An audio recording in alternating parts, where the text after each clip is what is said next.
On any given year, Hudson Valley Shakespeare Festival reaches upwards of 50,000 students, teachers, and family members. The primary impulse to start education at HVSF was to engage younger audiences, to introduce them to the theater as an art form, to get them curious. The way we primarily reach the students is through our spring education tour, 90-minute fast-paced version of one of the plays that we're all familiar with that's already a part of their curriculum. And these productions are also supported by often a one-day workshop or a 5-day residency. Shakespeare makes a lot more sense when they see it acted and performed as opposed to just reading it on the page. Coming into schools with this show is one of my favorite things. You do unbend your noble strength to think so brain sickly of things. Go, get some water, and wash this filthy witness from your hand. A lot of what the festival encourages is empowerment for the student. Nothing about Shakespeare that you cannot understand. The kids really are understanding what's going on, and they are picking up on all the right little moments. Stars, hide your fires. Let not light see my black and deep desires. The eye wink at the hand, yet let that be which the eye fears when it is done. So there's always that you do reach them in some way, and I think they carry it with them. Who else has a question for us? Yes, in the front.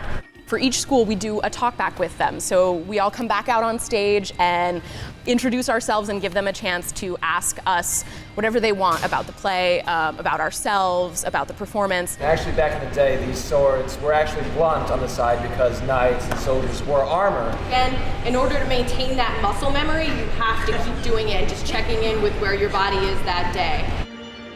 Has Macbeth heard from the witches yet? He has, right? Yeah. Right, he's happy because he's hearing that he's going to be king, right? So the biggest goal for me is getting them to use the text and making it their own. What are some examples of people today that have high status? And it's all about approaching the text from an actor's perspective and really helping the students to actively engage in the language and to open up their imagination and finding ways in which to connect personally to the text. 3, 2, 1, action! When you durst do it, then you were a man.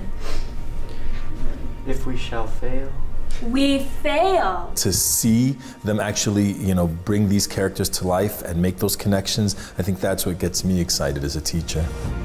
We also have professional development, and that is geared specifically for teachers who may or may not have access to the residencies we're presenting. They will come and join us over a course of 3 days in the summer. We will teach them the basics of how we would structure a workshop on any given day, and then give them some additional ideas about how they might approach a specific play. A lot of the techniques that we've learned here go beyond Shakespeare. So you could actually do it with Dickens, or you could do it with novels that we read. Every technique talks about what would it look like.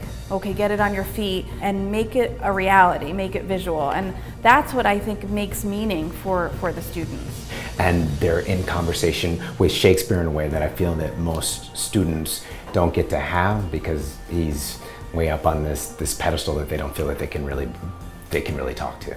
Also, we have a 20-week comprehensive actor training program, the HVSF Conservatory Company. This is a highly competitive program that's geared towards early career actors who are really passionate about Shakespeare, who are committed to working in a company in a collaborative setting, and who are interested in creating theater in really extraordinary and uncommon spaces, like the space that we have, the tent up at Boscoville and Garrison. Our theater has always been and will always be a theater where the actor is at the very center of the theatrical event. They're not painting scenery, they're not working in the costume shop, they're not working in the box office. And it's intense and rigorous and a professional context with a world-class director in front of a demanding and discerning audience in a 500-seat theater. It gives a person a kind of confidence that you can tackle anything. These plays are useful touchstones for everyone. That's why he matters so much to me, and that's why I want to share him and his works with everybody I can.